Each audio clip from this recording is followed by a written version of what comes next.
Welcome back to Teshkid FX for another quant price prediction update, and in this video I'll be giving you the latest developments that have been happening here on the quant chart. And before I start the video, make sure that you give this video a thumbs up, subscribe to the channel, and also check out the channel membership, and allow me to kickstart the video here on the 4-hour chart by first showing you a chart pattern that I had shown you in my previous videos that I was expecting to give us a breakout to the upper side, which is what is happening here on the quant chart. And that chart pattern is a double bottom, which I have right here, having that as the first bottom. Then we saw the formation of the neckline, then saw the formation of the second bottom before we continued pushing even higher before we saw that breakout to the upper side. And this is a chart pattern that was supposed to give us a breakout to the upper side, having the minimum target area back to around the $135.8 mark, which is a target area that we have fully maximized and made a high at around the $136.1 mark. And this is proof that technical analysis works. And in this video I want to give you what we can expect next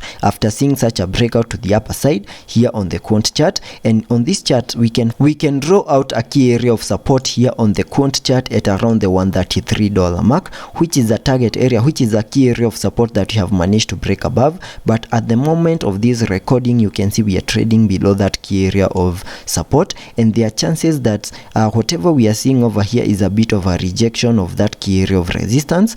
Because we have now flipped it into resistance, but since we have the support of the 20-day MA, there are chances that we might see a bit of a recovery to the upside, manage to recover above that key area of resistance. And once that happens, then we can expect a retest of that key area of resistance. And once the retest is in, then we can continue pushing even higher here on the quant chart, and also giving you a target area to the upside. In this recovery that we are seeing over here, we can use the Fibonacci's, connecting them from the high of this wave A to the low of this wave C down here, and that gives me a minimum retracement area to the upside in this bounce that we are seeing at the moment between the fib level 0.618 and the fib level 0.618. So those are the key areas that I want to continue watching here on the quant chart. That is the key area at around the $145.4 mark and the $177.1 mark. That is what I'm watching next here on the quant chart, because within this target area, this is the minimum that we can expect a retracement of this ABC corrective structure to retrace into. So within this target area, this is where I'm expecting to see the peak of this retracement of this ABC corrective structure that I have right here. So let's continue watching the key area between the $177.1 mark and the $145.4 mark here on the quant chart, and giving you a recap of what has been happening so that you can get to the short-term scenarios that I'm expecting here on the quant chart. You can see that quant, after making it to an all-time high, we started the bear market